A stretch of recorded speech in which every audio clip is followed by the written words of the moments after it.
Maria Eduarda. Juan, já está a gravar. Ok, Poderás começar a tua intervenção quando queiras. ok, perfecto. Eu vou muito brevemente dizer duas palavras de introdução. Não vou fazer aqui a apresentação do seminário, porque nas comunicações que nós fizemos, acho que estava bastante claro. No entanto, se alguém tem dúvidas, que faça agora a pergunta para se poder esclarecer. O formato é muito simples.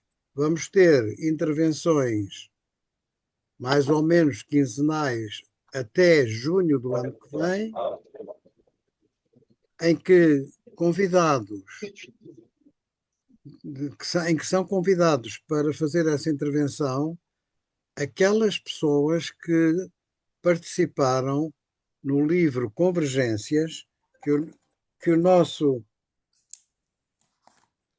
Desculpem lá, tenho aqui uma aflição. Sim, Maria Luísa? Não, não era. Já estamos. Dona, como faz? Então, mas não tem o link que eu lhe mandei? Sim, aquela coisa comprida.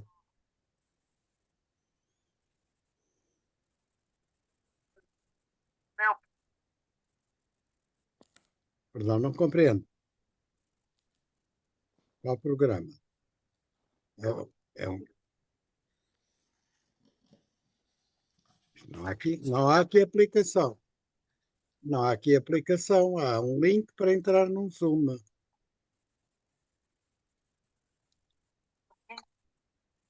Hola Antonio.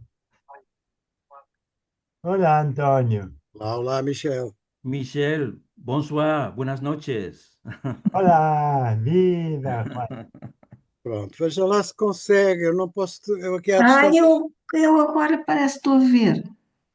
Uma coisa esquisita. Já Vamos entrou, lá. Maria Luísa? Está em cima. Agora vou ver. Mas comece. Eu estou a ouvir. Se entrar, entrei, mas pelo menos estou Quem é que está a presente. falar agora? Ah, é o António. Não, mas quem está a falar agora? Eu, Heloísa. É a Luísa. Pronto. Maria Luísa. Qual? É a Sim, Luísa ou a Heloísa. Maria Luísa? Heloísa. É a Luísa. Muito bem. Mas é que eu estava a falar com uma Luísa. Pronto. Ah, Bom, sim. então, terminando o que eu estava a dizer.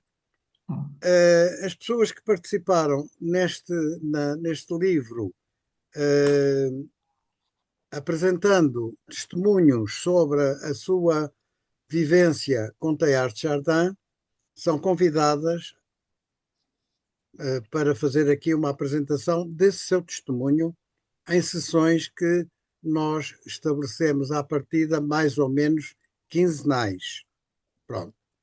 Uh, Quem vai fazer os convites a essas pessoas é o Juan de la Gala, que é quem hoje faz a intervenção, apresentando o livro e apresentando o seu testemunho.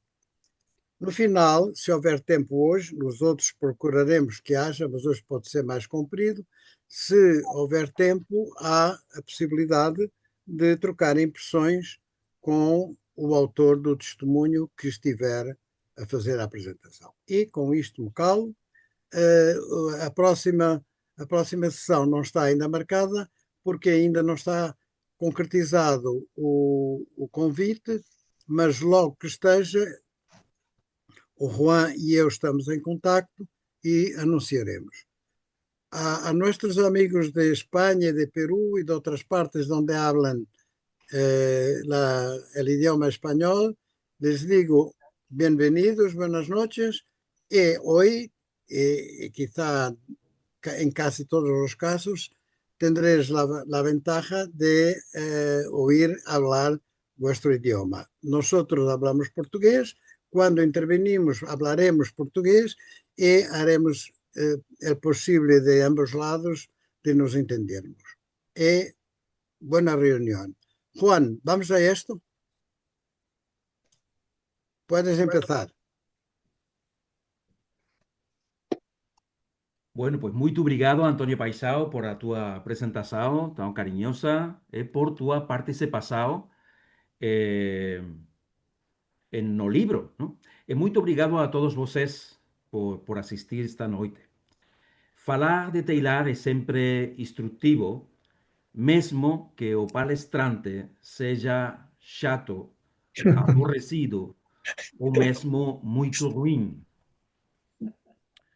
Vou tentar de mostrar a vocês algumas imagens do nosso encontro à Casa das Ciências. Vocês lembram? Eu devo dizer que eu falava português faz muito tempo, no século passado, mais ou menos.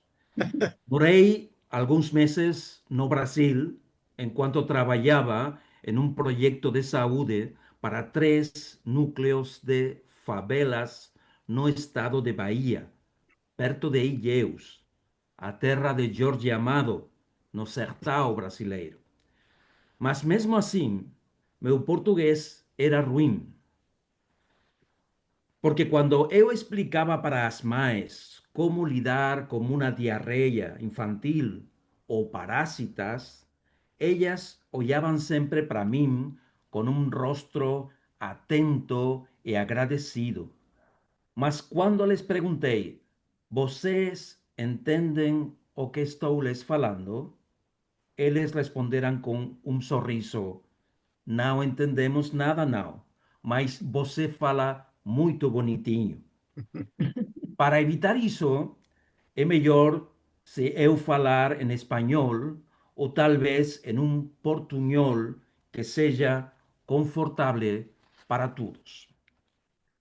Ainda me lembro de muitas imagens do nosso primeiro encontro no bairro Alto de Lisboa, na Academia das Ciências, imagens de momentos muito proveitosos e de conversas muito frutíferas com todos vocês. Antonio Paisao pediu para resumir aqui um pouco minhas reflexões no testemunho que recolhe este livro de que estamos falando.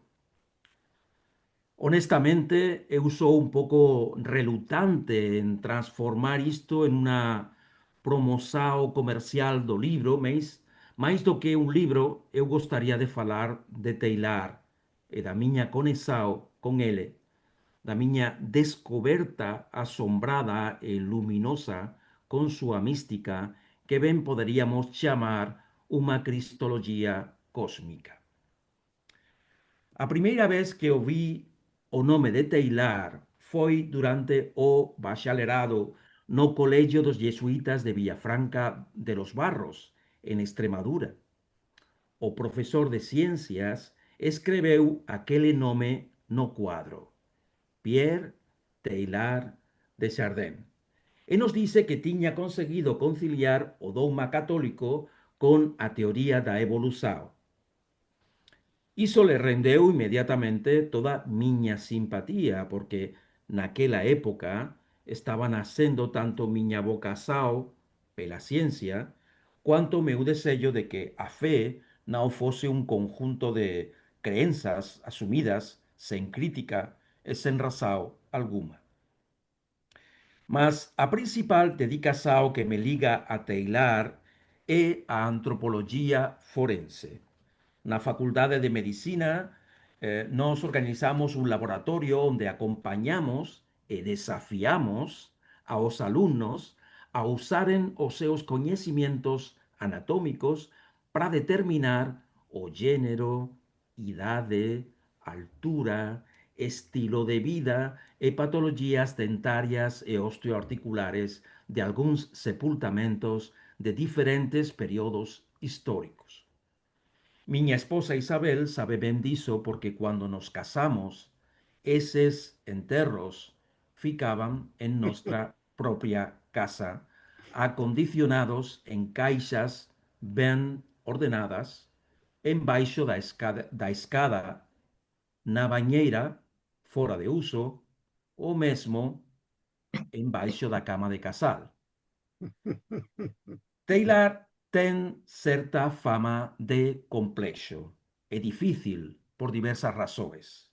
A primeira, Taylor é un hombre ponte que conecta varios campos do saber. Ele non pode ser dividido.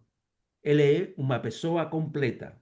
E iso desencoralla aos cientistas puros que dicen que ele está fora da ciencia. É normal. Para Taylor, a investigación e a mística son a mesma coisa. Entre a ciencia e a filosofía existen camiños moito batidos ya. Entre a teoloxía e a filosofía móvese toda a escolástica. Mas entre ciencia e teoloxía ou entre ciencia e misticismo aínda faltan pontes. Como gostan de dizer os jesuítas, é un territorio de fronteiras. Taylor ten certa fama de complexo e difícil porque as referencias metafóricas e os numerosos neologismos lo complican un pouco, ¿no? Ponto, omega, cristogénese, noosfera, pléroma, amorização, convergência, lei da complexidade de consciência, terceiro infinito, interioridade, noogênese, energias tangenciais e radiais. E certamente não podemos fragmentar a Taylor em pedaços. Não, não podemos fragmentarlo em pedaços. Un Taylor místico, un Taylor científico, un Taylor teólogo, porque é unha mesma persona integrada e integradora como poucas han habido na historia do pensamento religioso. O que vou a decir é un pouco riscado, mas eu acredito que eu poso o pensamento teológico de Taylor probablemente cabe en un único verso do poeta cubano modernista José Martí. Apenas o amor, só o amor, transforma o barro, a lama, en vinagre. E o cantautor cubano Silvio Rodríguez fez outro milagre, o milagre de transformar este verso en música. Apenas o amor transforma o barro en milagre. Aquí há unha alusao ao Génesis, sen dúbida, e ao poder criador de Deus, mas tamén a unha evolução tayloriana que parte da materia máis simples, a lama, o barro, que é terra con agua, para chegar ao amoroso milagre da evolução. Cabe a nós tamén colocar amor na lama, no barro de nosa vida, para conseguir o milagre de transformalo. Que nestes días temos certamente un mundo especialmente cheio de lama. Mas tamén a encíclica Laudato Si do Papa Francisco restaurou noso interese pelo pensamento de Taylor. A mística da Laudato Si é unha mística profundamente tayloriana. Há un misterio a contemplar nunha folla. Eu prefiro, sin dúbida, a tradução inglesa da Laudato Si, que me parece ter sido feita por unha mão magistral. There is a mystical meaning to be found in a leaf. O que máis admiro en geólogos como Taylor é que eles, e como Leandro Sequeiros que nos escuta, é que eles ten a capacidade de ver a paisaxe a través do tempo.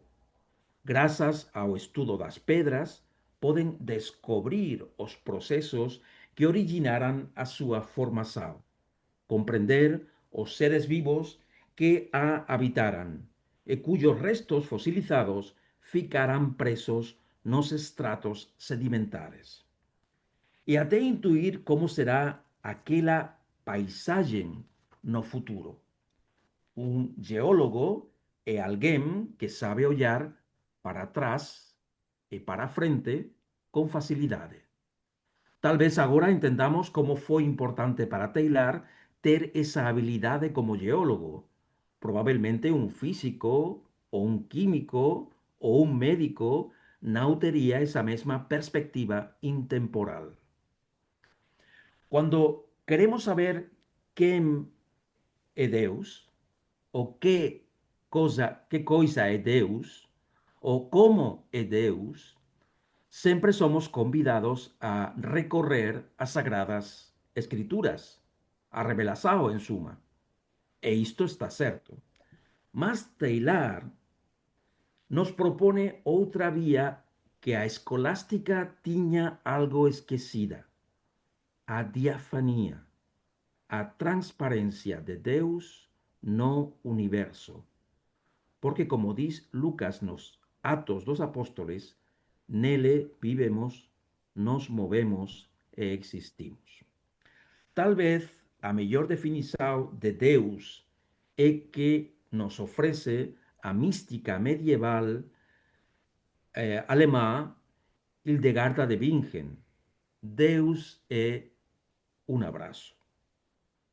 E quando o propio Jesús de Nazaret quer explicar como é Deus, nos mostra un pai que abraza ao fillo pródigo, antes mesmo que este teña tempo para se disculpar. Há vidas que falan por si mesmas. O menino Taylor nasceu en Sarcenat, en Auvergne, perto de Clermont-Ferrand. Aquí vemos a Pierre, a Françoise, a Joseph, a Gabriel, a Olivier, a Alberic e Marguerite, que son apenas 7 dos 11 irmãos de Taylor. E este é o pequeno Taylor que aquí ten 10 anos. En tan tenra idade, comenzou varios hobbies na compañía de seu pai. Longas caminhadas per las montañas do Puy-de-Dôme, sua coleção de pedras, minerais, insectos, penas de pásaros, un herbario de plantas prensadas. Esta vocação científica creceu no Colegio de Jesuítas de Mongré, perto de Lyon. A punto, dos seus professores de então, Bremont foi un historiador das religiões. Ele escreveu 11 grossos volumes sobre a história literaria do sentimento religioso na França e tratou especialmente do conceito de poesía pura e suas conexões con o misticismo. E isto é o que dice o padre Bremont. Aí están os 11 volumes, por se alguno de vocês voi fer unha ojeada, ¿no? Echar un vistazo. 30 años atrás tive como estudante de humanidades un menino da Auverna, muito inteligente, o primeiro en tudo, mas desesperadamente serio. Eu não sabía, até muito máis tarde, por quê? Porque tiña unha pasión absolutamente envolvente por as pedras. E por iso, cando él falaba de os versos de Horacio ou falaba de la geometría de Euclides, o menino non experimentaba ninguna emoción. A súa emoción era solamente por as pedras, non?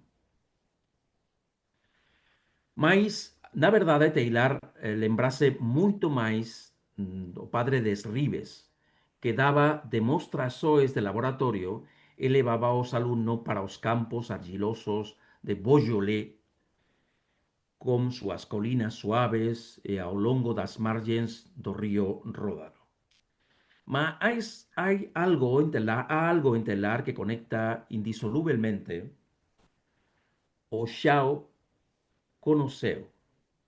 Seus passeios e súas expedições científicas eran sempre acompañadas por unha grande curiosidade pelos fenómenos naturais, mas tamén indisolublemente estaban impregnadas de un sentido místico extraordinario. Nos peñascos de Jersey ou nas florestas de Sussex, el estaba colectando amostras, mas tamén colectando experiencias místicas da diafanía de Deus.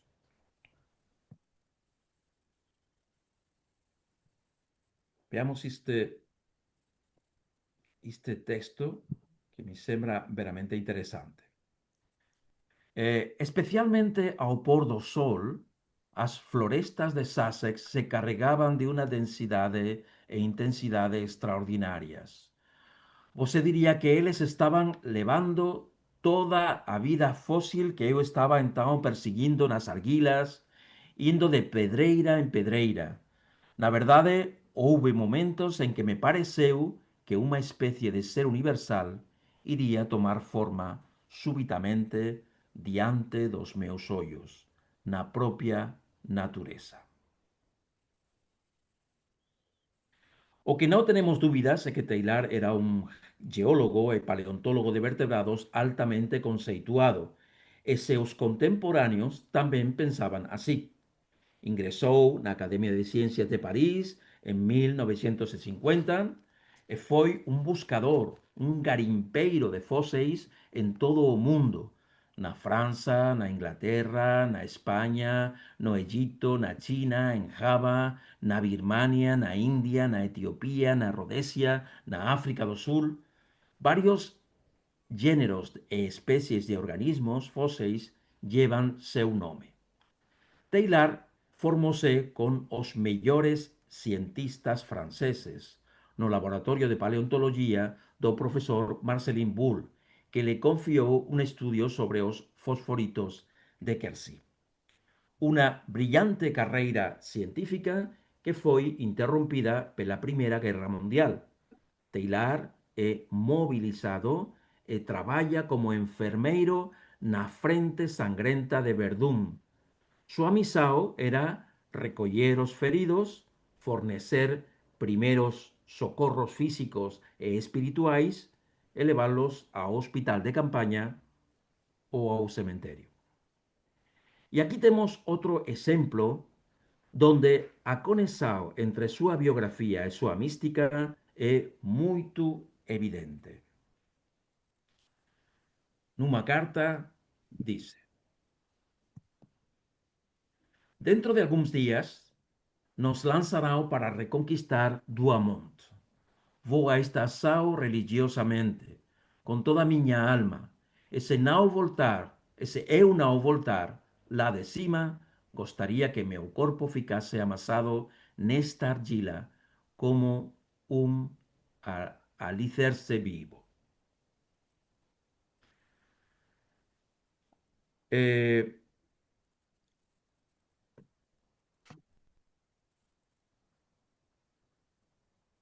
Estamos pensando en un sacerdote que, pensando en su muerte, es outro exemplo onde a conexión entre súa biografía e súa mística é moito evidente. É a primeira vez que vello un sacerdote que pensa en súa propia morte e non pensa no céu, mas na terra, mesmo na lama da terra. Estamos falando tamén de alguén que fiz unha brillante tese de doutorado sobre os mamíferos fóseis do Eoceno francés. E esta é a nota do Tribunal de Tesis. A forma como foi apresentado revelou as cualidades de un profesor e a inteligencia lúcida do candidato, certamente chamado a un brillante futuro científico. o tribunal não hesitou em conceder-lhe o título conamensal très honorable. Estamos falando de alguém que foi nomeado também professor no Collège de France e da Academia das Ciências de Paris.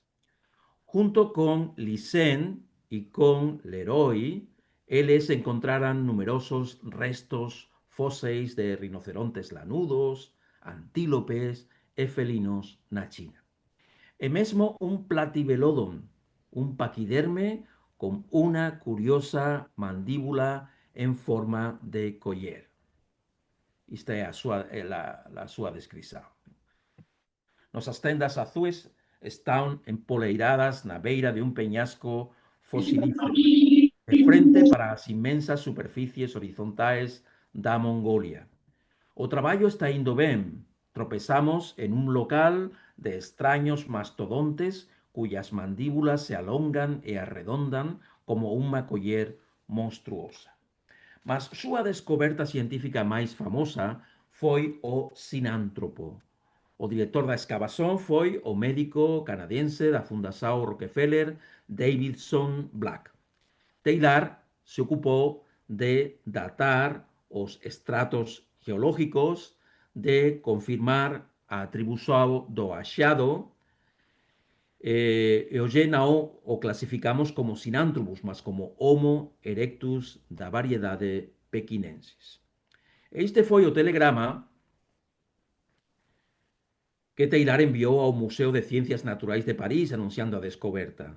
Saudações de Ano Novo, recuperado en Chukutien o cráneo de un sinántropo adulto, ben conservado e completo, excepto a face. Vou enviarle unha carta, Taylor. O tema de Taylor na ciencia actual ya foi tratado por innúmeros autores. Cito, por exemplo, os traballos de Barjon e Leroy, que foi seu parceiro de escavação na China, do paleontólogo dos vertebrados Jean Piveteau ou do neurofisiologista Paul Chauchat. Este último foi especialmente esclarecedor. Mas há algo en Taylor que conecta indisolublemente o Xiao con o seu. Súas expedições científicas eran sempre acompañadas por un sentido místico extraordinario. Súa expedición pelo deserto de Ordos foi moito fructífera en achados geológicos e paleontológicos, mas o que non nos esquecemos todos deste jesuíta perdido nas estepes desoladas da Mongolia, que non pode celebrar a Eucaristía porque non ten nen pan, nen pão, nen vino, nen altar, nen patena, nen cáliz. Então ele decide que seu altar será a paisagem de desolação que está diante dele, na luz do amanhecer. Que seu pão será tudo o que neste momento está crescendo, progredindo e prosperando no mundo, que no cáliz irá espremer todos os sofrimentos que nesses mesmos momentos afligem o mundo, a dor, a decrepitude, a doença, a decepção, a morte. No meio das estepes da Ásia, não tenho nem pão, nem vinho, nem altar. Eu me elevarei acima dos símbolos até a pura majestade do real. E vos oferecerei sobre o altar da terra inteira o traballo e a fadiga do mundo. O sol acaba de iluminar ao longe a franja extrema do primeiro oriente. Uma vez máis, sob o pano movente dos seus lumes, a superficie viva da terra desperta, estremece e recomenza o seu labor tremendo. Colocarei na miña patena, oh meu Deus, a coleita esperada deste novo esforzo. Derramarei no meu cáliz a seiva de todos os frutos que será hoje esmagados. Será una misa sobre o mundo para a cual está convocada a multidão incontable de todos os viventes. Todos, sen excepção. Evoco ainda aqueles cuya concentração anónima forma a masa innumerável dos seres vivos, o que me rodeiam e me apoiam, sen que eu os coñeza. Os que llegan e os que parten. Aqueles, sobretudo, que, na verdade, ou a través do erro, a súa mesa de traballo, no seu laboratorio ou na fábrica, acreditan no progreso das coisas e hoxe, apasionadamente, correirão atrás da luz. O que demostra que a Eucaristía é un acto cósmico onde la liturgia das palabras e dos gestos se confunde con a liturgia das estrelas e con os procesos da vida. Esa mesma sensación me faz lembrar da miña infancia na pequeña vila de Extremadura onde eu nascí.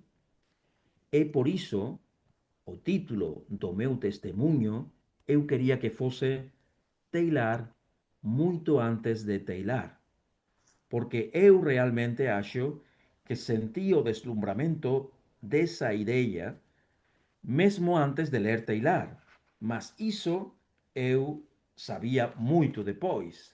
Só Teilar sabía colocar as palabras precisas e proféticas con que acostuma a se expresar.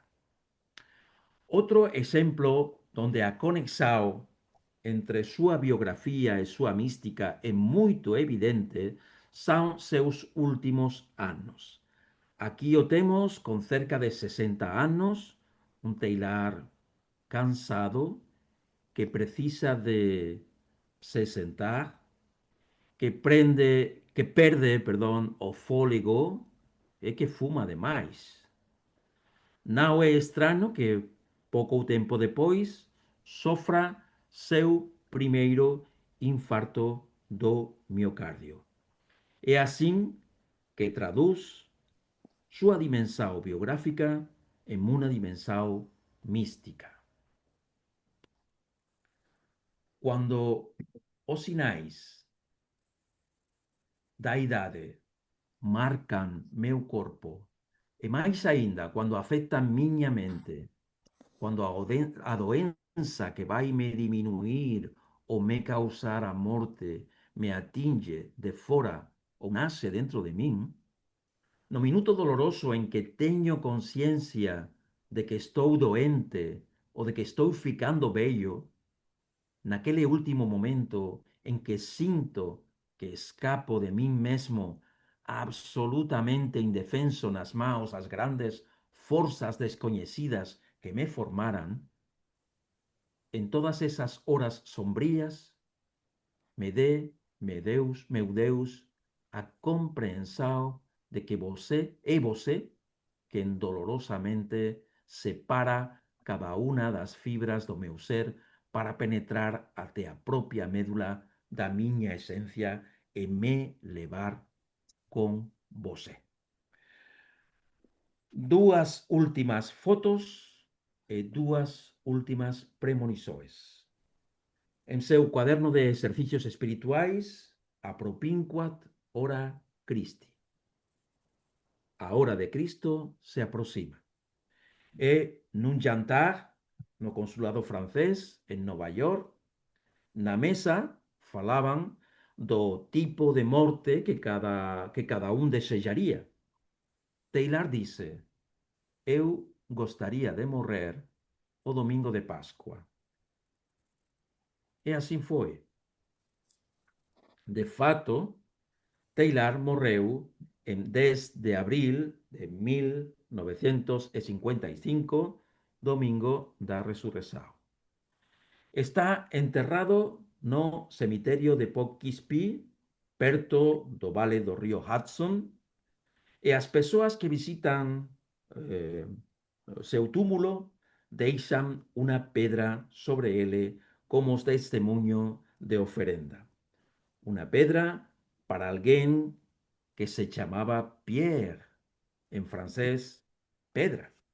É unha pedra para quen dedicou toda a súa vida científica á geoloxía, ya mesmo desde os hobbies de súa máis tenra infancia. E de novo a reflexão mística. Para penetrar definitivamente en nós, Deus debe nos aprofundar ou nos esvaciar de alguma forma, facerse lugar. Para nos asimilar a Ele é preciso retocarnos, refundirnos, quebrar as moléculas de noso ser.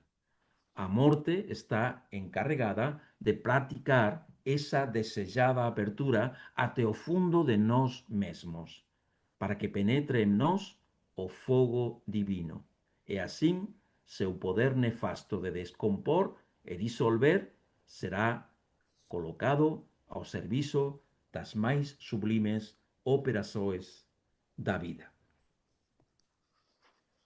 E o autor morre, mas resucita súa obra e obtén un extraordinario suceso de vendas. Eran os tempos luminosos do Concilio Vaticano II, en que se abriran as janelas e as portas da igrexa. Unha lufada de ar fresco removeu o pó embellecido dos tapetes e tapezarias, das mitras e das reliquias. O padre Jansen, ante este éxito, el cardenal Ottaviani fizo esta recomendación. As obras de Taylor representan ambigüedades e até erros tão graves que ofenden a doutrina católica, pelo que se alerta ao clero para defender os espíritus, en particular os dos jovens, dos perigos das obras do padre Taylor de Chardin e seus discípulos. Nós falamos da Inquisição, certamente. E un dedo inquisidor fue recorriendo los estantes de las librerías, seleccionando y extrayendo las obras del padre Taylor. El padre Jansen, que entonces era superior geral dos jesuitas, preocupado con la situación, decía esto: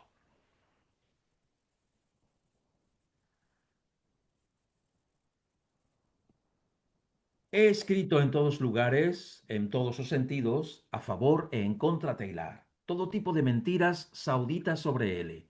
A compañía non pode dispensar un de seus fillos. Queremos que un dos jesuitas que o coñeceran e que seguiran o fío do seu pensamento, de seu testemunho, de fato non hai máis ningún vivo, por iso o designamos a vosé, padre Henri de Lubac. Por tanto, póñase inmediatamente ao traballo, líbrese de cualquier outra ocupación e faça o máis rápido posible. E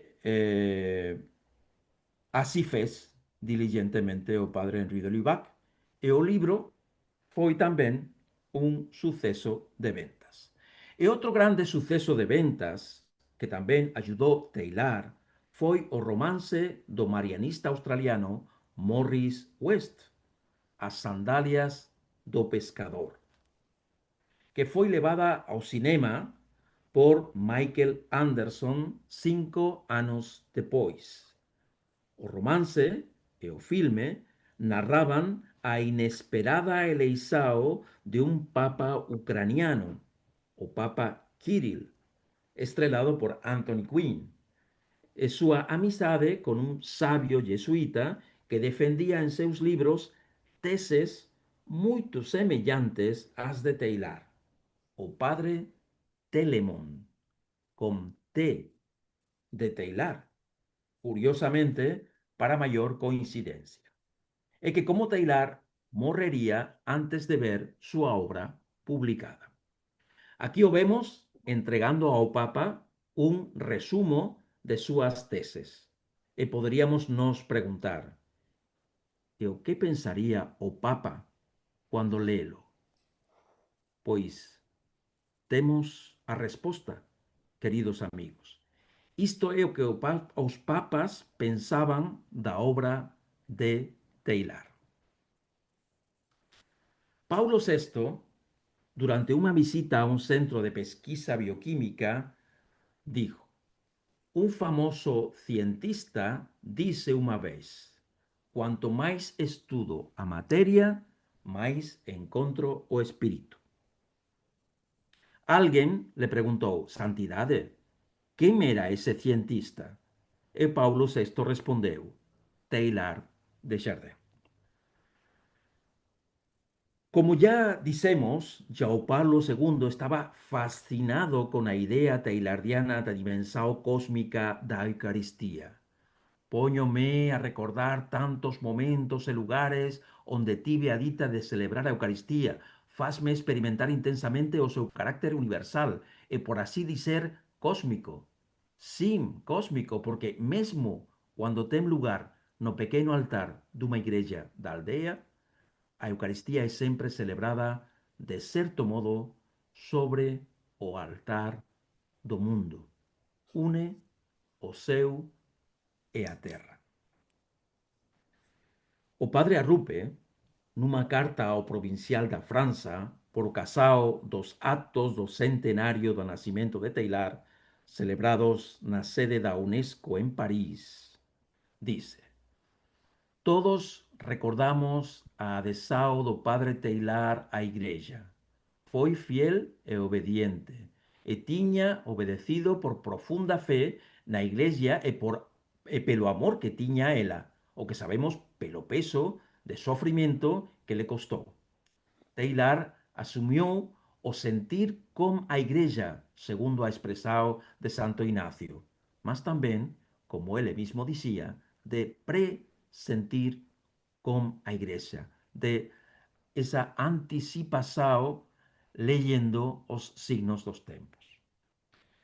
Eu acredito que uno dos méritos deste libro é precisamente que ele recolle pela primeira vez esta carta que permaneceu aínda inédita por moito tempo. Bento XVI, para Sao Paulo, a função do sacerdócio é consagrar o mundo para que se transforme en hostia viva, para que se torne liturgia. Roguemos ao Señor que nos ayude a ser sacerdotes neste sentido. La idea es profundamente teilhardiana también. E que é o que eu poderia les dizer do Papa Francisco? Se toda a súa encíclica Laudato Si exhala completamente a espiritualidade e a mística de Teilhard, que agora sim Francisco cita claramente e sen nenhum medo.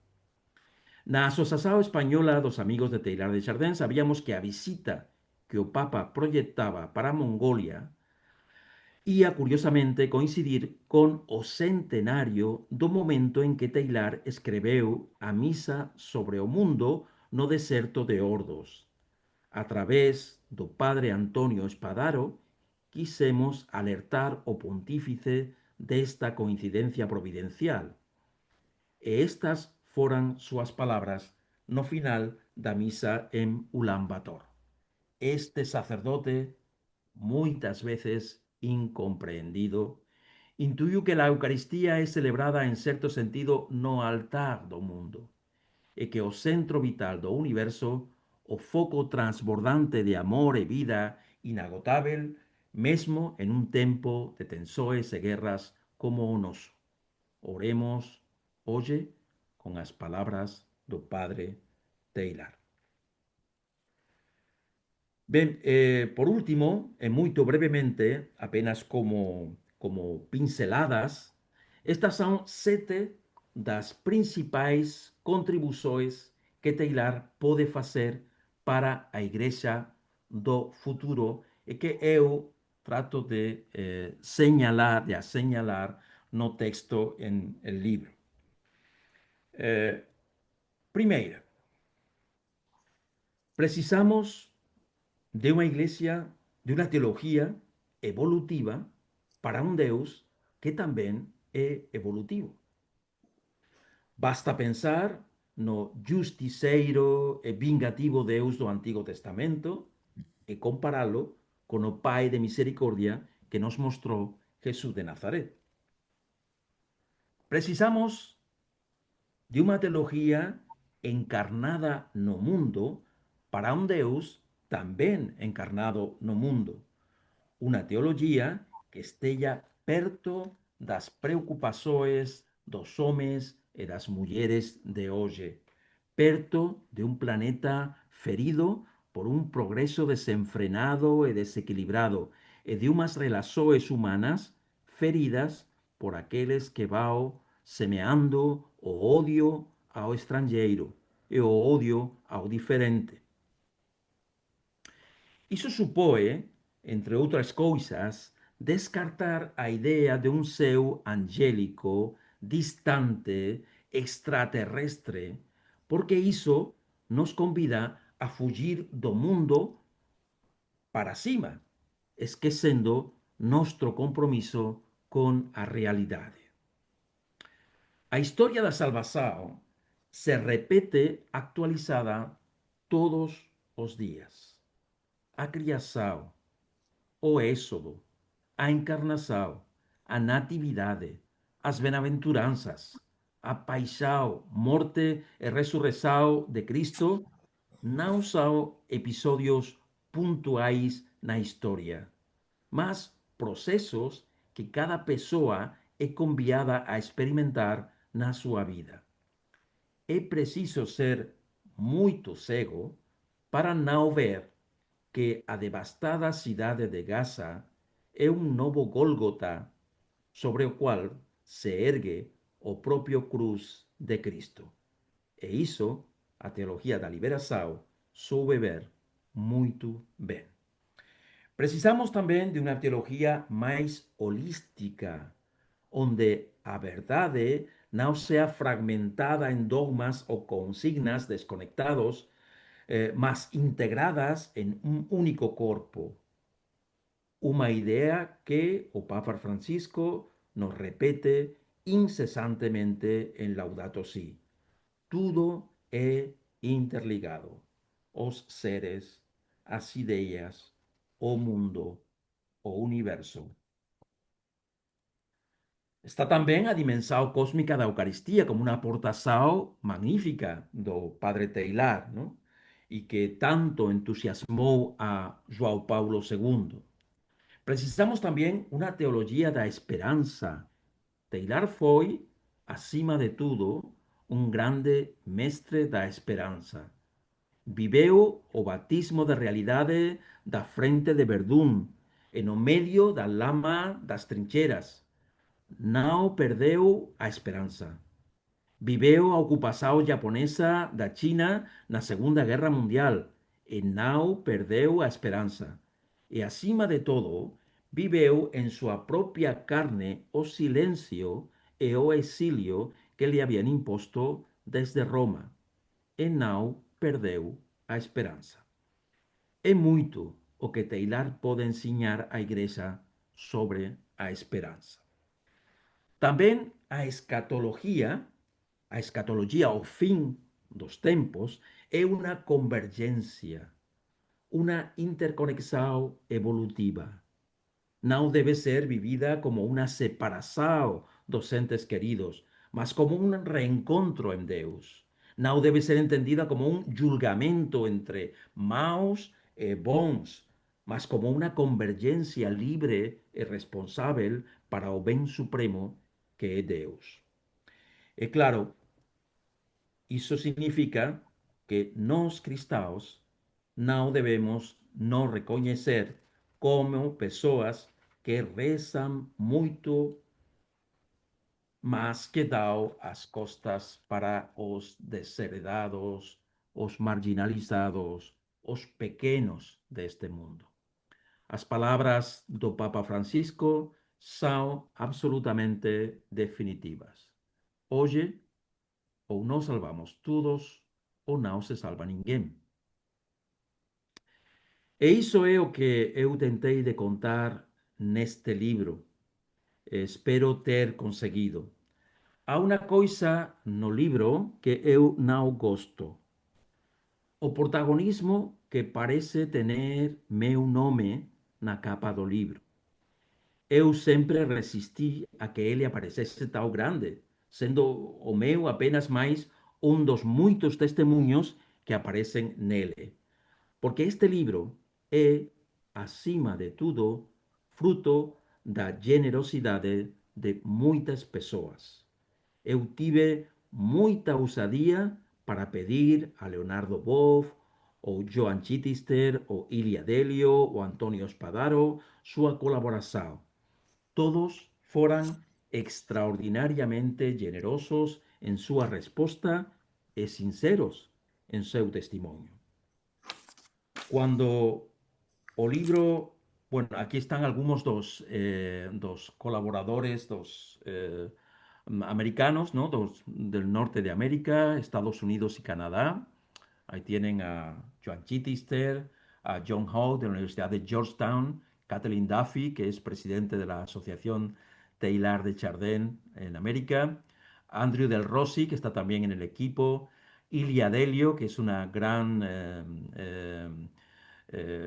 religiosa que reflexiona y avanza, ¿verdad? Y actualiza el pensamiento de Teilhard de Chardin, Swim como astrónomo, Mary Evelyn Tucker y John Green, que es un matrimonio que trabaja en la Universidad de Yale y que han reflexionado mucho sobre los aspectos ecológicos de las diversas religiones.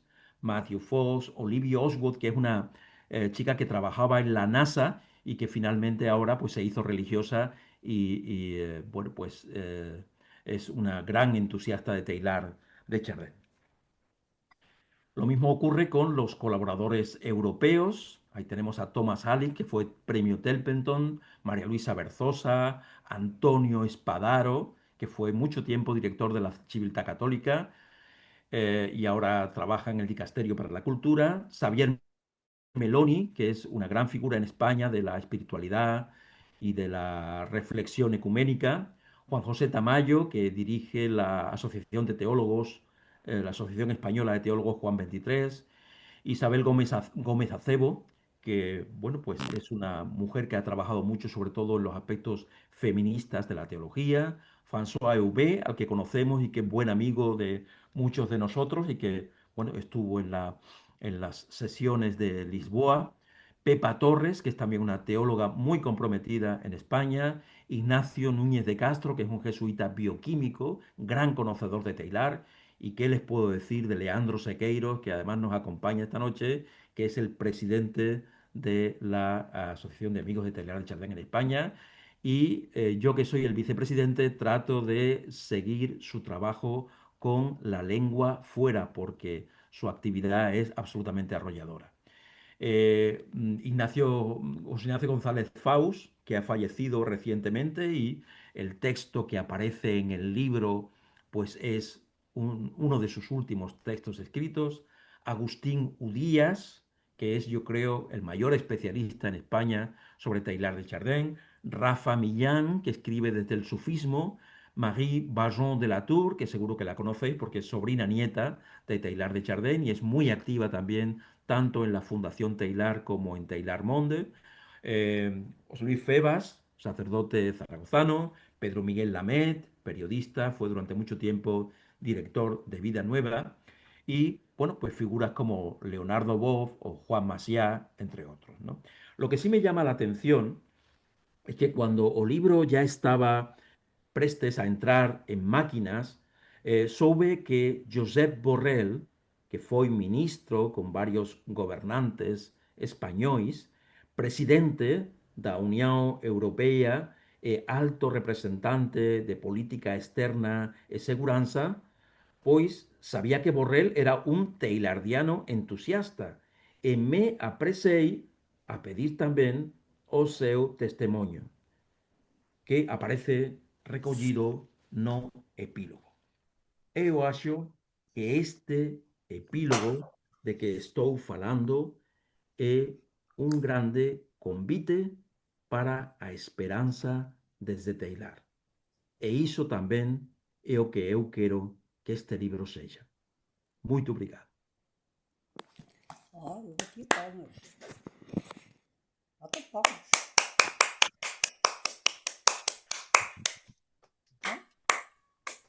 Estava sem som, por isso não pude dar logo palmas. Juan, espetacular. Obrigado, obrigado. Mais que um testemunho, uma resenha riquíssima sobre Tear e a sua importância, sobretudo para os nossos dias. Eu convido agora os participantes a intervirem. O Juan está disposto a dialogar, não é assim, Juan? Estás disposto a dialogar connosco? Perfeitamente. Quem quiser já sabe como é, levanta a mãozinha. Mas eu, antes que me esqueça, queria vos dizer uma coisa. Hoje mesmo chegou à minha casa um contingente deste livro que eu encomendei à editora Loyola de Espanha, à Comunicação Loyola, Salterra, creio que é a mesma coisa, que publicou o livro. E tenho cá em casa, à espera de interessados, para ficarem a conhecer melhor este movimento de convergências iniciado com uma ideia genial do Juan de la Gala. Quem quiser, basta mandar-me um e-mail, digam-me para onde é que eu devo mandar o livro. O livro custa 20 euros. Não me parece que seja um valor excessivo para o tamanho do livro, que é assim.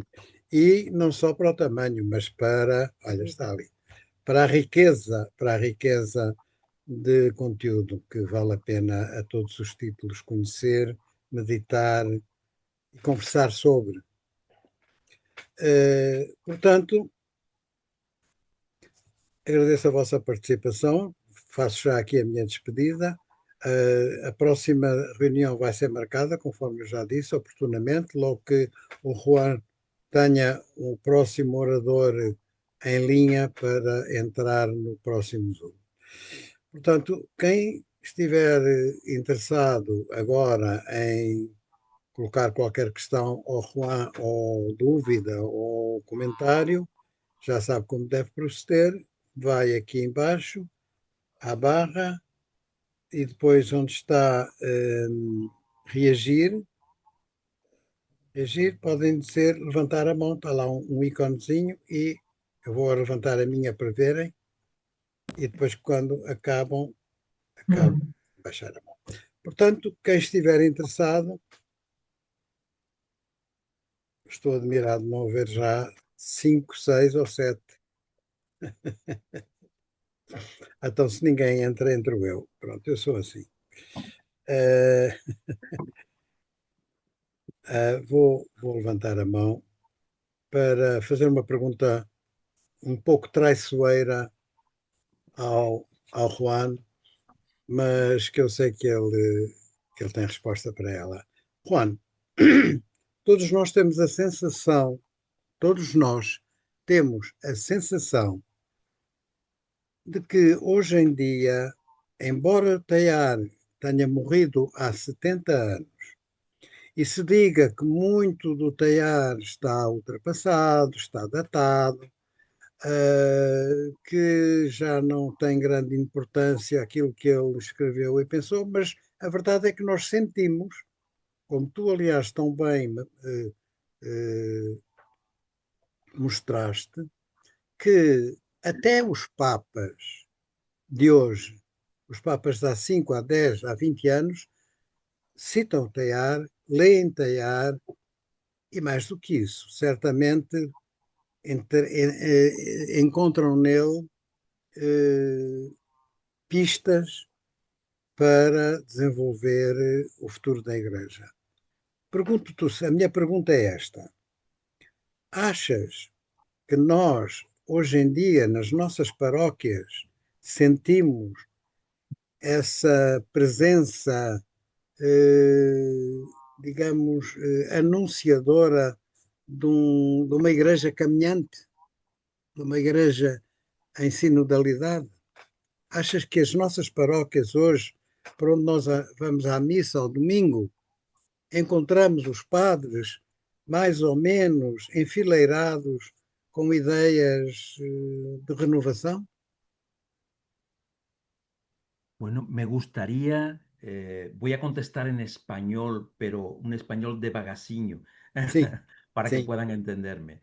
Me sim. gustaría pensar que sí, que efectivamente el trabajo que ha hecho el Papa Francisco y que parece que continúa en líneas generales León XIV, puede perfectamente provocar una renovación en la Iglesia muy parecida a la que vivimos en el Concilio Vaticano II.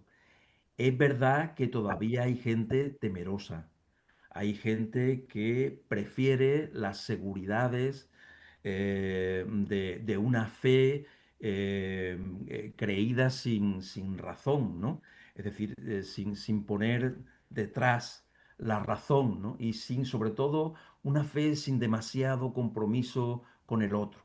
Esa fe cómoda que nos permite relacionarnos con Dios en la intimidad, pero que carece por completo de cualquier otra dimensión de compromiso.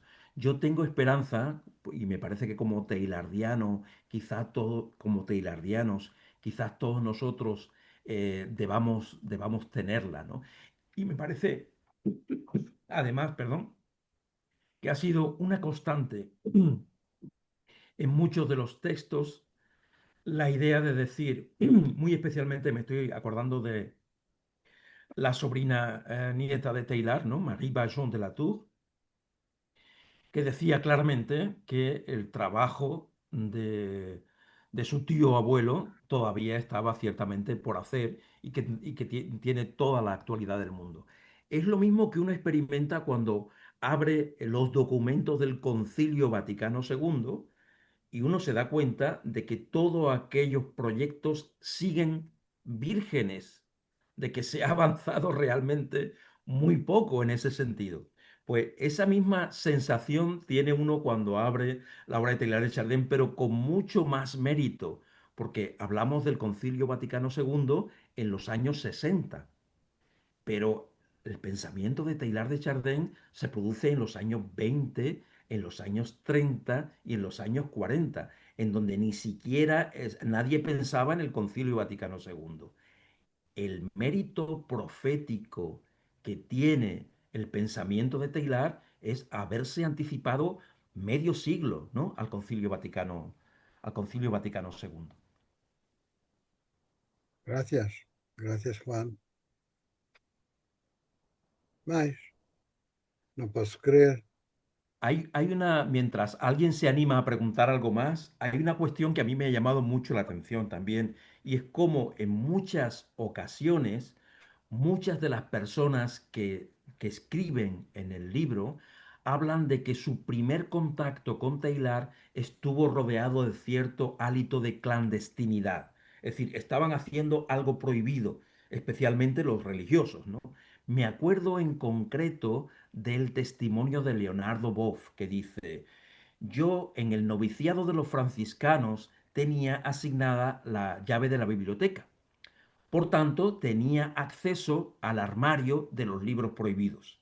Y entonces, cuando nadie miraba, yo iba con aquella llave, abría y recogía los libros de Taylor. Cita en concreto 3 títulos que él recogía. Dice, no solamente los leía yo, sino que además creé un pequeño grupo de connovicios que yo sabía que tenían las mismas inquietudes que yo, y lo utilizábamos como una especie de contraveneno contra las visiones absolutamente cerradas de la escolástica de entonces, ¿no? Aquella pensamiento de Taylor tenía una luminosidad y una transparencia interior que ni lejanamente nuestros textos oficiales de teología conseguían, ¿no?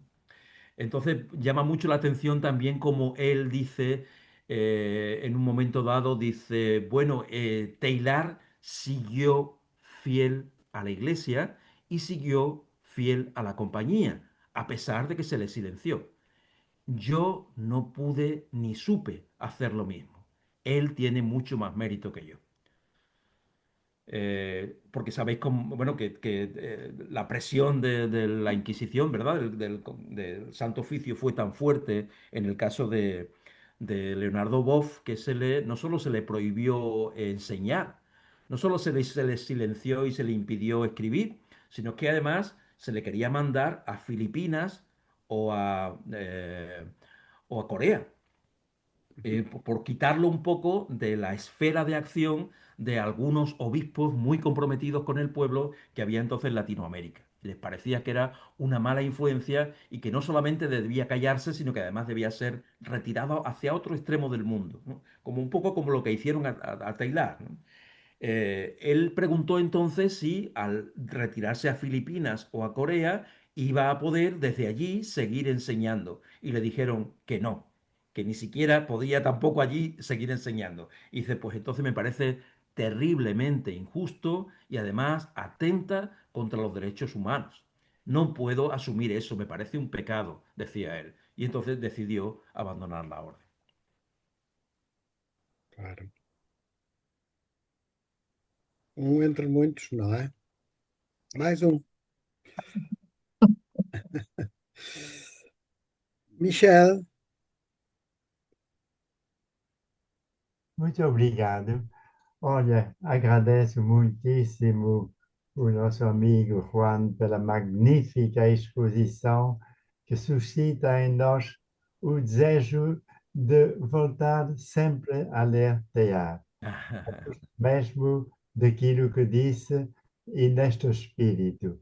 A minha questão é uma espécie de inquietação.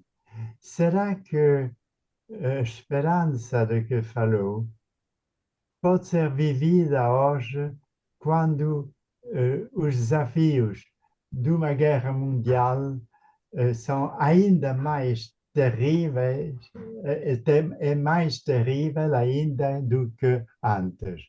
Quando na Rússia se ouve dizer que a guerra contra a NATO se fará em 2029, quando se sabe que na União Europeia se diz temos que estar prontos em 2027 para um conflito com a Rússia, eu diria a esperança de ter encontra, por assim dizer, desafios que para nós parecem ainda mais terríveis. O que diria TA deste ponto de vista? Esa cuestión la trato en el epílogo. El epílogo contiene toda una reflexión de cómo es la situación que vivimos en este momento de absoluta oscuridad, ¿verdad? Donde no hay ni siquiera las referencias éticas que nos parecían obvias. Resulta que algunos líderes no las entienden, ni las consideran, ni las utilizan como referencia alguna. Bueno, pues lo, lo- les animo a leer, incluso voy a ver de qué forma puedo pasar el PDF para que tengan acceso cuanto antes a esa parte que me parece la más esperanzadora del libro. Y decididamente he decidido que fuera expresamente el final, para que el regusto que quedara en el lector fuera precisamente ese regusto de esperanza. Yo creo que la clave, Michel, está en que Taylor era geólogo. Ser geólogo significa que ve los procesos de la Tierra en millones de años, en eones, es decir, con un reloj muy distinto al reloj que usamos para medir nuestra vida. En ese caso, él es capaz de ver cómo lo que aparentemente nosotros no entendemos, porque son procesos que suceden en la inmediatez de lo que nos ocurre, probablemente mirados desde la mirada de Dios, sean movimientos que tengan de alguna manera un final convergente, aunque aparentemente uno no lo vea. Pero cuando se miran desde lejos, parece que sí, ¿no? Es decir, yo recuerdo a veces cómo cuando uno hace una pequeña excursión, yo soy muy caótico en las excursiones, ¿no? Pero cuando cuando camino por un sendero, casi siempre me aparto, elijo un segundo camino más pequeño o algo así, ¿no? Solo cuando acabo la excursión, cuando llego al final, soy capaz de darme cuenta de por qué hice esas desviaciones, ¿no? Y a dónde me llevaron y por qué ahora estoy donde estoy, ¿no? Pero habría que esperar hasta el final para poder verlo. Y Taylor tenía mucho entrenamiento en eso. Sabía perfectamente relativizar lo que está ocurriendo en este momento para poder ver con mirada de Dios lo que ocurre en la eternidad, ¿no? Esa es la sensación que yo tengo después de haberme acercado a Taylor. Muito obrigado. A esperança permanece, não é? Algunos acusaban a Taylor de ser demasiado optimista, precisamente por esa exhibición que hacía de esperanza en momentos en que no parecía que la esperanza fuera posible. Yo me imagino al pobre Taylor en mitad de las trincheras teniendo que ir a recoger un herido, ¿no? En un lugar en donde estaban disparando, ¿no? O cayendo obuses, ¿no? ¿Qué esperanza podría tener él en eso si lo que hacía era todo el día recoger muertos del campo de batalla? ¿Qué esperanza puede tener una persona que se dedica a recoger muertos y a ver el fruto del odio, ¿no? Y del el daño que pueden producir las armas, ¿no? Y sin embargo, tenía esperanza en ese sentido. Y era capaz de ver hasta su muerte como una esperanza, diciendo, si yo me muero, quiero quedar aquí en este barro como una semilla, como un fermento, ¿no? Mezclado con la tierra. Es decir, para él aquello no era un drama, era simplemente parte del proceso vital al que todos estamos sujetos. No lo vivía como un drama personal, sino como un proceso universal, ¿no? Eh, eu acho que a propósito do que acabam de falar, tanto o Michel como o Juan, é bom recordar que o Papa Francisco, que morreu este ano, ainda não morreu há muito tempo, mas a gravidade dos acontecimentos aumentou muito depois da morte dele. E, no entanto, ele já em 2024 propôs como tema principal deste ano em que ele veio a morrer a esperança. Ele deixou-nos uma mensagem de firmeza e de crença num futuro através de uma esperança inabalável. Acho que é muito importante ele ter-nos deixado esta ideia, né, logo nesta ocasião. Ele foi-se embora, mas deixou-nos aqui um estímulo a não perdermos a esperança. E de facto, quase que apetece a perdermos a esperança quando chegamos ao fim do dia e vemos as últimas notícias e vamos para a cama acabrunhados e deprimidos, mas de manhã temos que nos levantar com esperança para pensar que não vai ser o último dia, não é? É assim. Mas, epá, tanta gente a querer. Então, esperem lá um bocadinho, são muitos. Estão todos a pedir ao mesmo tempo, não pode ser. Quem é que vem agora, já, de seguida? Não sei. Eu? Quem? Quem é que está a dizer eu? Eu, Heloísa. Ah, Luísa. Então pronto, Sim. Luísa, não levantaste a mão, mas está bom. Mas eu não sei levantar a mão. Levantas Sim. esta. Ok, Luísa. Sim. A propósito disso, de ver, uma das coisas que, quando li o Fenómeno Humano e que mais me atingiu foi a conversa do Teilhard de Chardin, que ele conta que teve com o Habib Rei, em que ele fala, o Habib Rei, naquela conversa, tinha dito que, pensando bem, o Neolítico só tinha acabado como é que se diz, com a Revolução Industrial. Isso foi aquela visão de um tempo que nós temos, que realmente eles tinham uma visão do tempo muito mais alargado, porque realmente o Neolítico só que acabar aqui uns poucos, há pouco tempo. Realmente, nós ainda estávamos no Neolítico há pouco tempo. E agora já estamos noutra que é diferente, que é outra revolução. Isso dá uma visão do tempo alargado, que realmente vi que o nosso tempo é muito pequeno, a nossa visão é pequena. E ele dá essa visão que realmente o tempo deles ainda é maior do que isso tudo. E isso, a esperança é um bocadinho, é por aí, quer dizer, nós esperamos, quer dizer, estar atentos ao tempo, aos acontecimentos. Isso a mim deu uma alteração muito grande essa consciência da nossa visão do tempo, como se de repente também tivéssemos uns óculos, tivéssemos que pôr mais lentes nos óculos. Quanto mais lentes se põe, mais longe se vê, mas também além de mais longe se vê, também se pode ver o mais, o mais próximo possível. E isso eu percebo também o que é que do longe e do próximo, e que no fundo é tudo uma questão de visão que nos falta para isso e que Teilhard de Chardin tinha.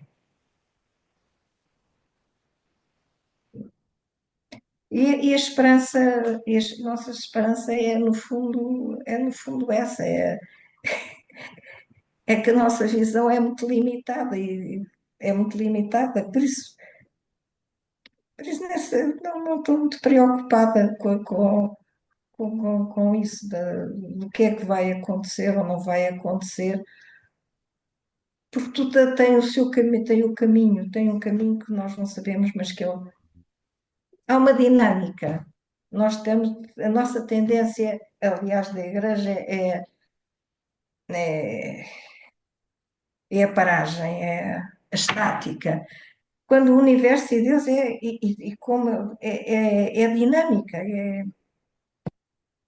nós temos que entrar nessa dinâmica também. Eu pelo menos penso que tenho que entrar nessa dinâmica. Uhum. Não sei se, Muito interessante a tua visão. Ah, obrigado. não sei, mas critique, diga qualquer coisa. Uhum.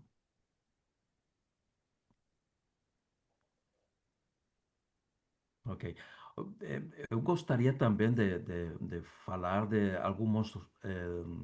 algumas conversações que he tenido con los diversos autores, porque hemos tenido un pequeño diálogo, ¿verdad? Ha habido personas que cuando se les pedía hablar de su experiencia personal con Teilhard de Chardin, debo reconocer que no han sabido hacerlo. Quiero decir, han vuelto a repetir lo que muchas veces se ha hecho, que es un ensayo filosófico o teológico sobre Teilhard de Chardin. Pero les he insistido mucho en que yo lo que quería en ese libro era un testimonio personal de qué forma el pensamiento luminoso de Teilhard les ha alcanzado en un momento de su vida. ¿Cuándo fue eso y cómo? ¿Qué repercusiones tuvo? ¿No? Y bueno, ha habido gente, evidentemente, que tiene cierta facilidad para abrir su espíritu a otros, ¿no? Y contar sus vivencias. Pero reconozco que ha habido también otras personas, quizás más intelectuales, que tenían más facilidad para usar el cerebro que la vivencia, el espíritu o el corazón. Y ha habido que repetir varias veces la necesidad de que no solamente hablasen sobre la mística o sobre la teología de Teilhard de Chardin como quien escribe un ensayo filosófico, sino que se implicasen personalmente. Y creo que eso se ha conseguido plenamente y que hay testimonios muy hermosos de implicación personal, de recuerdos extraordinarios ligados a esa luz que destila la obra de Teilhard de Chardin. Estoy pensando incluso hasta en deciros algunos, pero es que me parece que podría ser lo que se dice, es decir, anticipar, ¿verdad? Porque por aquí pasarán muchos de estas personas que seguro que sabrán contar eso que yo quería contarles, lo sabrán hacer desde el corazón y desde sus propios labios mucho mejor que yo. Oxalá sejam muitos. Oxalá venham muitos, não é? Sí, ojalá, ojalá. Sé que Leonardo Boff está muy atareado. De hecho, he tenido que corregir yo su texto, ¿eh? Sim. Porque él no podía revisarlo. Pero, sin embargo, yo pienso insistir, porque me parece que la coincidencia de idioma, el que habla, Ah, que é fala muito portugués, importante. eso tenemos que sacarle partido. Y Sim, creo que sim. voy a insistir hasta que lo consiga. Sim, Por sim, sim. osadía, tú Por sabes, favor. Antonio, que osadía no me falta. ¿Eh? Así que y Sim. paciencia Eu sei, tampoco. eu sei, eu sei. Así que voy a ponerme a ello, no te preocupes. Boa. Estamos ansiosos, porque eu tenho muita esperança no êxito desta nossa iniciativa. Eu chamo isto uma iniciativa ibérica, Ajá, sí, porque sí, juntamos aqui, em grande consonância, eh, os destinos os projetos da Associação Portuguesa com a Associação Espanhola. No fundo, claro, podemos dizer que este livro é um produto da Associação Espanhola, visto que o Juan é vice-presidente, é um teilhardiano e, portanto, na sua missão de dar a conhecer e de desenvolver o conhecimento do pensamento Teilhard de Chardin, teve esta ideia luminosa de reunir estes testemunhos, o que é uma coisa absolutamente original, claro. é uma coisa Ojalá nova. Quer funcione dizer, bien y podamos seguir funcionando así siempre, ¿no? Porque sim, sim, me parece que esto incrementaría también el número de asistentes, nos beneficiaríamos más y sim. además, sobre todo, aprovecharíamos las extraordinarias iniciativas que vosotros tenéis mucho más que nosotros. Nosotros Oh, somos não más, diria, não diria, vocês bueno, têm outras, têm bueno, uma, pero têm uma penetração enorme em círculos em Espanha, eu sei, muito importantes. Bom, mas e depois também temos que aqui como é que é dizer, sentirmos-nos gratos por termos este meio extraordinário de encontro que agora permite ter aqui na nossa frente, de um momento para o outro, um, um, um palestrante, uma pessoa que vem ou do Brasil, ou da América, ou do Canadá, ou ou de França, quer dizer, rapidamente, sem problemas de transportes. É a nosfera, é um claro, bocadinho, isto cheira a nosfera, não é? Termos esta facilidade de encontro. Eu estou muito grato ao Zoom, porque temos enriquecido muito os encontros entre nós, entre os teilhardianos, e aqui ao nível da Península temos tido grandes convívios. Michel? Michel quer falar? Só muito brevemente, sempre pensei que nós, a partir das nossas atividades respectivas, devíamos tentar contatar mais a juventude nas escolas, eventualmente nas escolas católicas.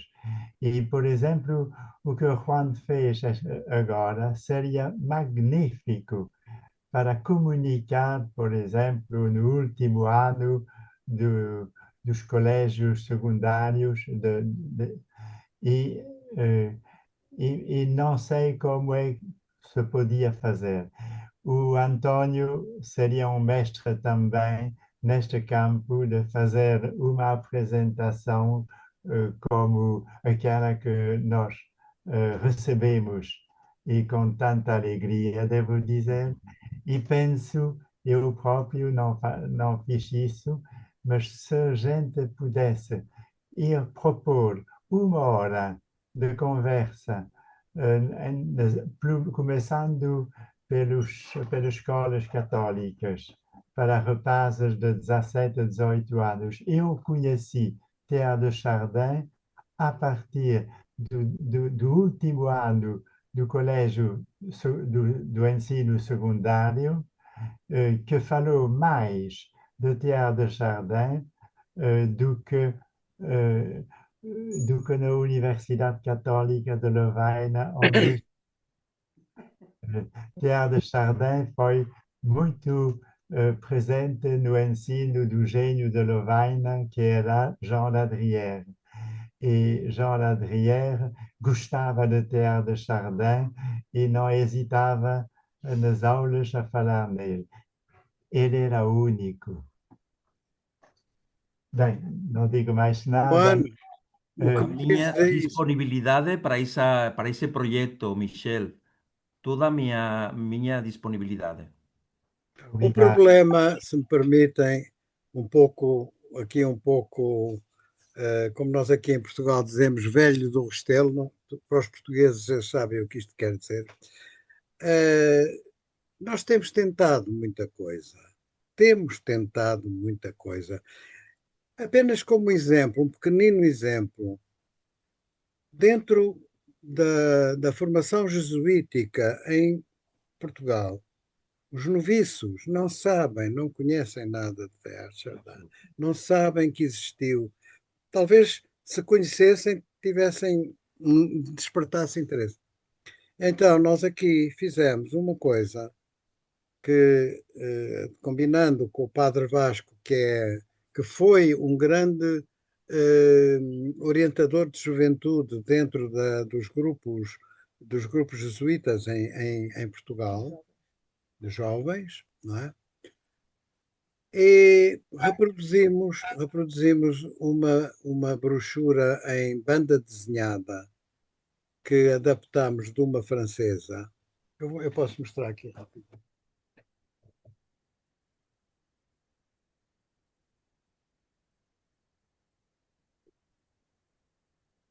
Aham. Esta brochura narra, Ho visto na web, no website, hay algumas imágenes. En vuestra website, desculpa, não? sí, en la vuestra website, Sim, sim, sí, estamos a está, publicá-la, sí, estamos sí, a sí. publicá-la, exatamente. Mas fizemos a brochura com a tradução do francês e produzimos e distribuímos pelos jovens jesuítas. O Padre Vasco encarregou-se disso, eu penso que ele já o fez, não lhe perguntei. Ele recebeu um número grande desta brochura, para aí uns 30 exemplares, para oferecer nos noviciados de Portugal.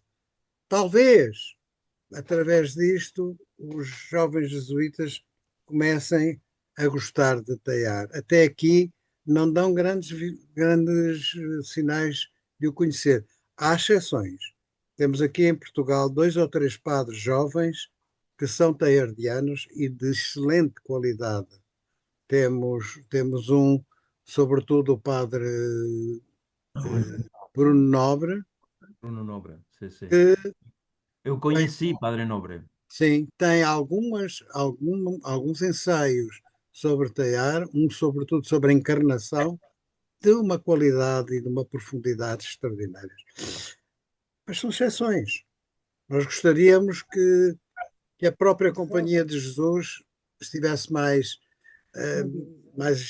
mobilizada, como agora parece que está a acontecer em França com aquele centro Teilhard de Chardin, aquele centro de encontro naquela cidade universitária nova que agora há em França, e onde vão muitos jovens, e onde necessariamente, como aquilo tem um pendor teilhardiano ali, há muitos jovens que vão começar a ser tocados pela existência, pelo conhecimento do Teilhard de Chardin. Mas é um processo, Michel, é um processo muito lento e invisível. Nós não sabemos realmente nunca onde é que estão os jovens e como é que podemos chegar a eles.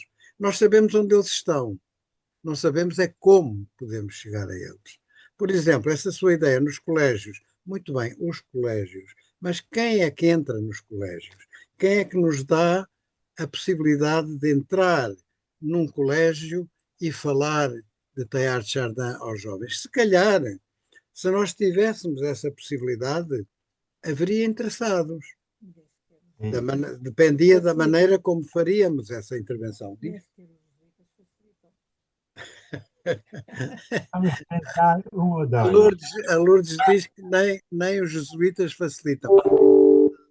E é verdade. Há aqui um grande colégio em Lisboa, que é o Colégio São João de Brito. Eu já pedi várias vezes a várias pessoas ligadas ao colégio para deixar fazer lá qualquer apresentação. Não vem resposta nenhuma. Os jesuítas são exímios em não responder, como sabem. Portanto, a gente pede e eles não respondem. Só respondem quando estão mesmo interessados. Portanto, olha, não há muito a dar nisto. Temos que nos conformar que continua a ser o cabelo branco, não é?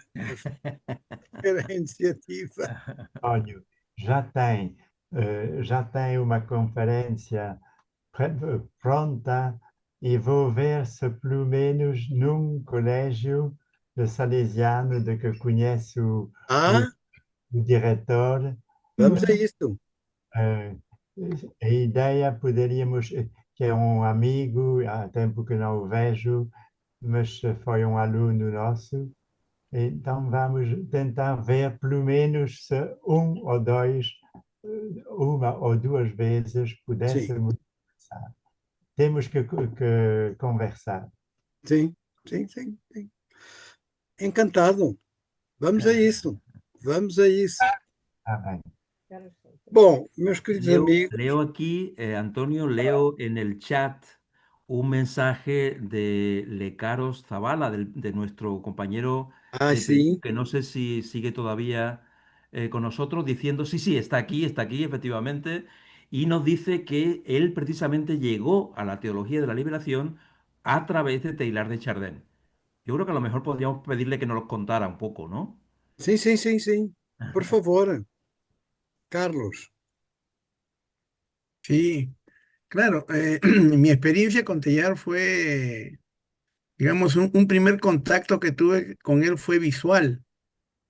Estaba yendo a la universidad, una universidad, estoy hablando del año 67 más o menos, y en un entrepiso, ¿no? De un local antiguo, y los entrepisos eran espacios amplios. Había una vitrina de un grupo supuestamente católico que hacía frente de lucha también con grupos marxistas, ¿no?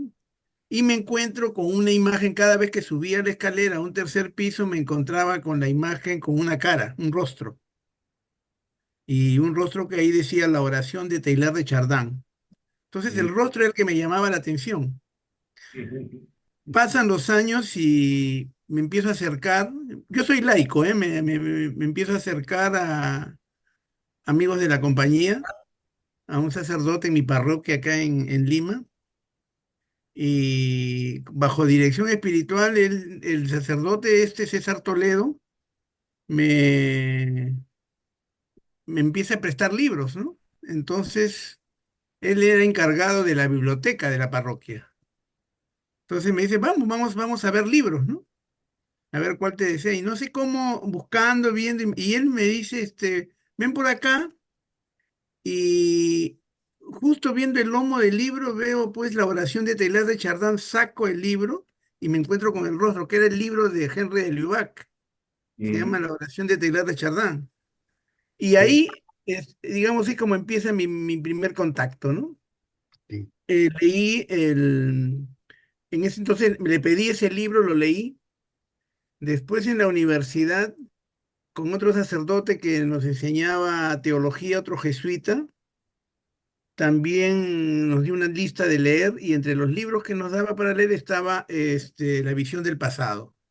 sim. mm, Entonces, ya me iba trayendo cada vez más Tellar, ¿no? Entonces, cogí la visión del pasado, leí la visión del pasado, hice una reseña porque ese era el trabajo. Luego el otro amigo jesuita me dice, léete este libro y me dio el medio divino.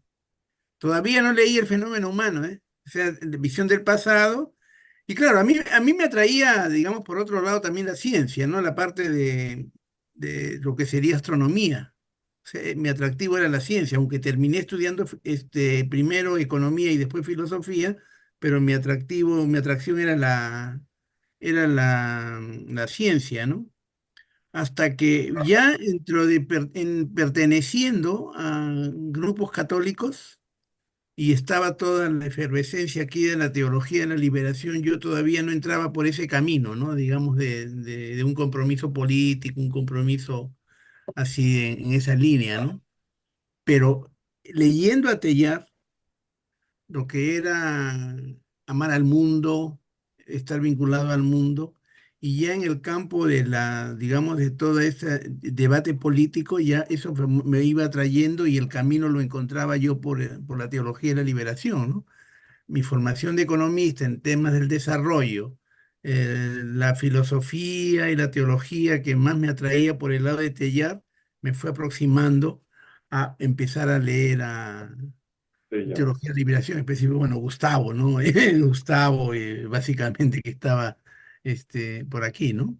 Entonces, y eso, ¿no? O sea, yo no llego pues a la teología de la liberación empezando con la teología de la liberación, ¿no? Yo empiezo, y cuando lo relato eso, lo digo, yo he entrado por otro camino, y entrando por un camino que aparentemente es muy ajeno a la teología de la liberación, ¿no? Aparentemente digo, ¿no? Porque dice, bueno, un tipo que habla de ciencia, que habla de panteología, todo cómo puede estar dentro de una teología que está más vinculada al tema de la lucha política, del debate sociológico, ¿no? Pero en mi caso sí, porque lo que me aproximaba a Tellar era el mundo, ¿no? Y entonces esa mirada y esa llegada al mundo era lo que me... Yo lo tengo escrito por ahí, lo voy a mejorar y se los voy a compartir, esta Sim, Muy bien, sim, experiencia, muy sim, bien. por de favor. De páginas todas ahí que tengo. sí, de ¿Ya? todas formas, Leandro nos Sí. ha colocado en el chat un enlace al artículo que ha escrito Carlos en la revista Proyección, me parece que es, ¿no? Sí, sí, Só, sí. Sí, sí, sí. Pues só que, y que se lo quiera bajar Juan, ahí está en la Muy red. bien. Y Pues no, Juan, lo eu y no tenemos en tenho, el una, chat. como sí, é que eu posso? ustedes conocen que también a quien inquietó Teclar fue a Ernesto Cardenal, al poeta, ¿no? Mm. En Canto Cósmico. Es bellísimo, muchas veces lo repite, ¿no? Y ese Y Cántico Cósmico lo tengo en versión digital, lo puedo compartir. Ah, ¿No? Que pues es Sim, por ¿no? Es favor. ¿no? sí, sí, sí, sí. ¿No? Eh, Ese, sí. exactamente, sí, sí, exactamente. sí. Ernesto Cardenal, sim, sim. Sim. Y es muy teilardiano, ¿eh? Es muy Sí, teilardiano. sí, sí, sí, sí, sí. Ah, Carlos, podes mandar essa referência ao Juan ou a mim para eu divulgar, porque eu não sei o que está no chat quando eu fechar, desaparece, não é, Juan? Sí, As informações do chat não ficam cá. Eu não tenho agora a possibilidade de recuperar tudo o que está aqui dito e, portanto, os blogs e tudo isto que o Leandro nos mandou não fica aqui, eu não Es claro. gravado, Yo não, tenía correo. não fica gravado. Portanto, se sí. me pudesses mandar estas referências, quer do escrito do Carlos. Como é Sí, que. el correo más bien, como tengo un correo general, no sé si tienen un correo más directo, en el caso de ustedes me lo ponen, ustedes tienen mi correo ya. Eu mando-te o meu endereço de e-mail e depois agradeço que me envies esse teu trabalho para eu Ok, divulgar, se faz ya, favor. lo voy a depurar y los envío, Sim. porque lo tengo así en borrador. Carlos, eu mandei-te o enlace, não é verdade? Recebeste o enlace. Tens lá o meu e-mail, mas eu mesmo assim vou-te mandar novamente. Ok, bien. Foi muito interessante e repara que a teologia da libertação tem outra ponte com o Teilhard na pessoa do Leonardo Boff. Ujú, Sabes quem é? Conheces o Leonardo Boff? Não Uhum. conheces? Sabes quem é? sí, ujú. O grande teólogo brasileiro da teologia da libertação, que é um Y grande. él tiene también el libro sobre Tellar, que Tem, lo que hace la comparación sim, con San Pablo, sim, exato, que los une ahí, ¿no? exato. Muito bem. Bom, eu só posso congratular-me com o êxito deste nosso encontro e que foi tão agradável, tão vivo, tão rico. Graças ao Juan, graças ao Carlos e ao Michel, que nos animaram aqui e a Heloísa com as suas reflexões. Vamos então encontrar-nos proximamente, logo que o Juan tenha um novo palestrante que venha aqui ao nosso Zoom, marcamos a data e então teremos mais uma sessão próxima. E depois outras. Temos a ideia de ficar aqui entre nós até junho de 2026, quinzenalmente, mais ou menos, não é? E vamos lá ver se vem mais gente. Eu estou. Eu tinha 30 e tal pessoas inscritas, só apareceram 18. Temos que, temos que puxar por elas. E não são jovens, que faria se fossem. Bom, então, muito obrigado. Eu vou fechar e até uma primeira ocasião. Eu agradeço mais uma vez com um grande abraço ao Juan de todo não é só esta intervenção dele hoje aqui, é tudo o que está para trás de trabalho, de preocupação, de árduas tarefas que ele tem tido, não é? E continua a ter, porque eu sei que ele anda por toda a Espanha, tal como o São Paulo andava pela Anatólia, ele anda pela Espanha a pregar tear, não é? Um pouco. Andas a fazer agora umas charlas em vários sítios, não é verdade? Sí, sí. No País Vasco, Sim, en Navarra, ¿no? pois. Bom, Eh, em Espanha então tens muito a a fazer. terra de Santo Ignacio. Pois, exato, e Loyola, não é? Y, Então, muito obrigado mais uma vez. Muitas graças a nossos amigos espanhóis e peruanos e outros, e os portugueses, esses já estão agradecidos. E hasta pronto. Até Eso um es. dia. Até um Un dia. beso también para Lourdes, que la veo por Aqui, allí al olha, está final. ali. Eso Sim. es. Beso fuerte. Tchau. Obrigado por tudo. Adeus. Obrigado. adiós, Adeus. gracias.